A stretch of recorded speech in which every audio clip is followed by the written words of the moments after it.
Welcome back, grade 4 and 5, English Home Language. I'm Miss Kruger and I'm just going to review the punctuation rules.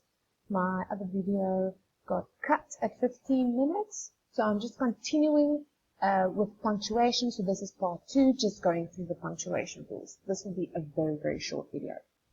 So rule number 1, we know that every sentence must end with a full stop. That is obvious.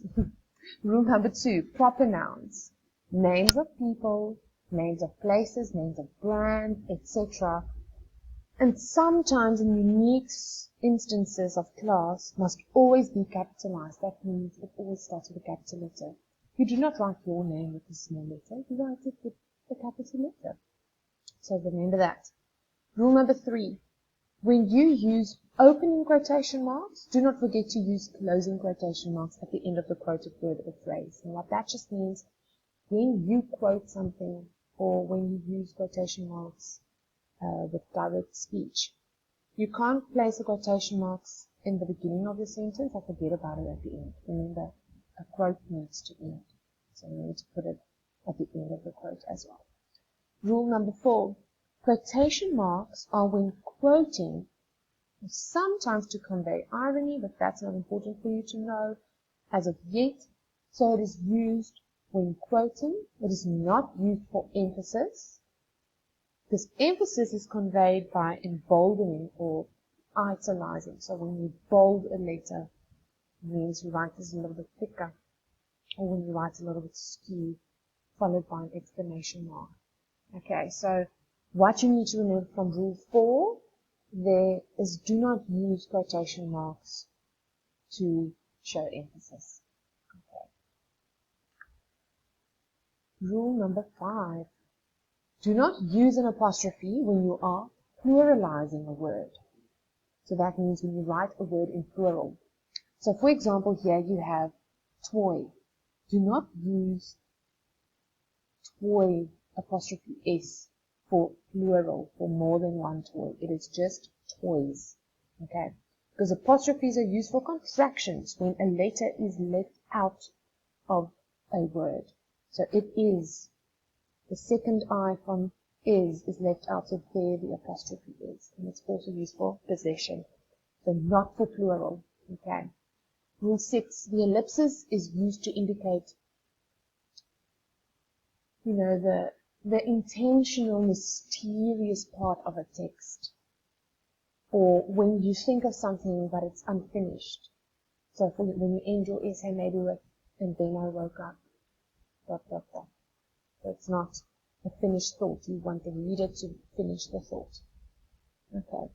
It is pointless to add more dots to an ellipsis. It only has 3 dots. Okay, because it's not, otherwise the punctuation gets excessive. It means it gets out of control, and then it's incorrect punctuation. It's only 3 dots. Rule 7. As per the rules of British English, we know here in South Africa we do follow the rules of British English. Any punctuation mark that is not part of a quoted section of text must be placed outside the quotation marks. However, in the case of, this is important, direct speech, punctuation marks must be enclosed within the quotation marks. So what that means, like I told you, you are writing a full sentence. So the sentence within the punctuation, the quotation mark starts with a capital letter. It has a full stop. If it has a comma, it will have a comma. And then you will close the quotation marks. Okay. So the full stop from a quote always goes inside the quotation mark. So complete that sentence. Rule 8. So a little bit later on in term 3, we are going to look at independent clauses. So rule 8 is not important for you to know now, because this is term 3 work for grade 5s. Okay. So I will get back to this a little bit later. So rule 8, I will just read it, but it's not that important. So do not link independent clauses with commas. Independent clauses are groupings of words that can stand alone as sentences. Okay, and there is an example, but let's move on from rule 8. Okay. Rule 9. Very important. Use a comma after the introductory elements of a sentence, an introduction. So the introductory element is a word or a phrase that begins a sentence by providing background, so extra information, or simply modifies it. So here is a good example. For example, comma, honestly, I don't know how I managed to escape is wrong because the word honestly changes the sentence. Okay. So that just means, for example, I know you like to use this.